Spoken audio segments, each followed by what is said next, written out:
গল্পটা হলো bike ambulance. Raigad নামের একটি গ্রাম ছিল।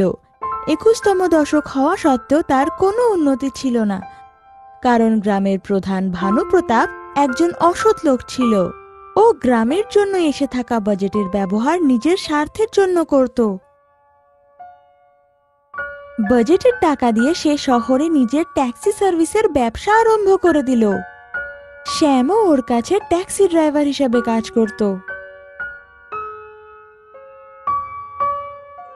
একদিন শ্যাম কাজ থেকে ফিরল।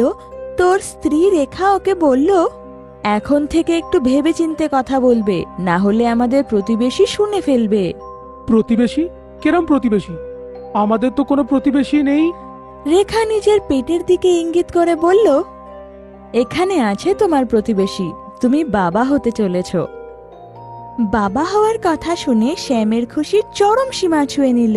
আর এখন শ্যাম রেখার আগের থেকেও বেশি খেয়াল রাখতে শুরু করলো। শ্যাম যখনই কাজ থেকে বাড়ি ফিরত, রেখার জন্য ফ্রুটস আর মিষ্টি নিয়ে আসতো। এখন দুজনের জীবনে খুশির একটা নতুন ঢেউ এসে গিয়েছিল। কিন্তু এই খুশি তখনই শেষ হয়ে গেল যখন রেখা রাতে উঠল, কিন্তু ছাদ থেকে জল পড়ার কারণে ভেজা মেঝেটাকে অন্ধকারে দেখতে পারল না, আর অন্ধকারে পা পিছলে পড়ে গেল। গর্ভবতী হওয়ার কারণে ওর খুব ব্যথা লাগলো, আর ওর অনেক বেশি রক্ত বেরোলো। রেখাকে দেখে শ্যাম বুঝে গেল যে ওকে শিগগিরই হাসপাতাল নিয়ে যাওয়া দরকার। কিন্তু সারা গ্রামে ভানুপ্রতাপকে ছাড়া কারোর কাছে কার ছিল না, আর না গ্রামে কোনো অ্যাম্বুলেন্সের সুবিধা আছে। তাই জন্যে শ্যাম দৌড়ে দৌড়ে ভানুপ্রতাপের বাড়ি পৌঁছলো।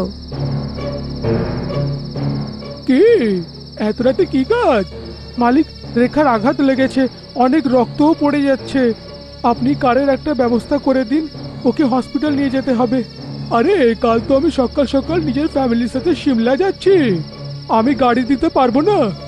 মালিক একটু দয়া করুন, ওর অবস্থা খুবই খারাপ, অনেক বেশি রক্ত পড়ছে, ও তো মারা যাবে গো। শ্যাম ভানুপ্রতাপের আগে অনেক প্রার্থনা করলো, কিন্তু এইখানেও ভানুপ্রতাপ নিজের স্বার্থটাই দেখলো আর শ্যামকে গাড়ি দিতে মানা করে দিল। মাঝরাতে শ্যাম অসহায় হয়ে বাড়ি ফিরে গেল। যখন ও কিছু পেল না, তখন ও বাড়িতে রাখা ঠেলা ওঠালো আর রেখাকে ওটাতে শুইয়ে হাসপাতালের দিকে এগিয়ে গেল। ও খারাপ রাস্তা দিয়ে রেখাকে নিয়ে এক নিমেষে দৌড়াতে থাকে আর রেখাকে সাহস দিতে থাকে। রেখা, রেখা, তুমি তুমি সাহসটা হারিও না, আমি তোমাকে নিয়ে যাচ্ছি তো। আর এই তো এক্ষুনি হসপিটাল এক্ষুনি এসে যাবে।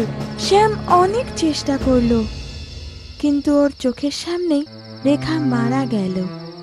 রেখাকে এইভাবে চলে যেতে দেখে শ্যামের জীবন পাল্টে গেল, আর শ্যাম ওখানেই হাঁটু গেড়ে বসে কাঁদতে থাকলো। হে ভগবান! ওই দিন শ্যাম কথা দিল যে রেখার মতো আর কারোর যেন না হয়। আর ওই দিন গিয়ে ও গাড়িতে সাইড গার্ডের স্ট্যান্ড লাগালো আর নিজের গাড়িটাকে অ্যাম্বুলেন্সে পরিণত করে দিল, আর গ্রামের লোকদের বিনামূল্যে অ্যাম্বুলেন্স সার্ভিস দিতে থাকলো। যেন লোকদের সাহায্য করাটাই শ্যামের মূল উদ্দেশ্য হয়ে গিয়েছিল। একদিন খুব জোরে বৃষ্টি হচ্ছিল, আর ভানুপ্রতাপের ছেলে বাইরে খেলছিল। তখনই ওকে একটা বিষাক্ত সাপ কামড়ায়। ভানুপ্রতাপ ওকে শিগগিরই কারে বসে হাসপাতালের দিকে যেতে থাকলো, কিন্তু খারাপ রাস্তা থাকার কারণে ওর গাড়ি আটকে গেল, আর ভানুপ্রতাপের গাড়ি গর্তে পড়ে বন্ধ হয়ে গেল। হে ভগবান, আমার ছেলেটাকে বাঁচিয়ে নিন, আমার পাপের শাস্তি একে দেবেন না ভগবান। আমি যদি রাস্তা বানানোর টাকাটা না খেয়ে থাকতাম, আজ এই অবস্থা হতো না গো ভগবান। আজ থেকে সব খারাপ কাজ আমি ছেড়ে দেব, কিন্তু একটিবার আমার সাহায্যটা করে দিন প্রভু। তখনই ওখান থেকে শ্যাম যাচ্ছিল, কিন্তু শ্যামের মনে ভানুপ্রতাপের অসুস্থ ছেলের জন্য কোনো রাগ ছিল না।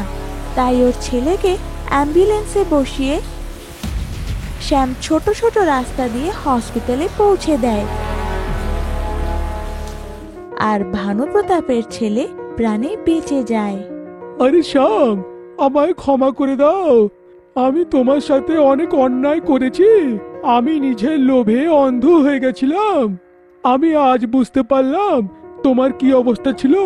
আমি রেখার মৃত্যুর জন্য দায়ী, কিন্তু তাও তুমি আমার সাহায্য করলে। আমি অনেক লজ্জিত গো শ্যাম। ভানুপ্রতাপ শ্যামের থেকে ক্ষমা চাইলো আর সব অসৎ কাজ ছেড়ে দেওয়ার কথা দিল।